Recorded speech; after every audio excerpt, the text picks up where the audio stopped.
केला होता की त्यांना उमेदवारी देण्यात येऊ नये, कारण की त्यांच्यावरती अनेक आरोप आहेत. संजय निरुपम यांना देखील तुम्ही विरोध केला होता. अखेर वायकरांना उमेदवारी दिली आणि आज तुम्ही त्यांचा प्रचार करताय.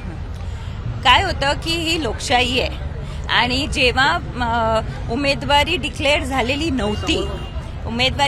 झालेली नव्हती त्याआधी सगळ्यांना हक्क आहे त्यांचं मत मांडण्याचं, आणि तसे मी मत फक्त त्यांचं नाही तर संजय निरुपम त्यांच्याबद्दल पण बोलले होते.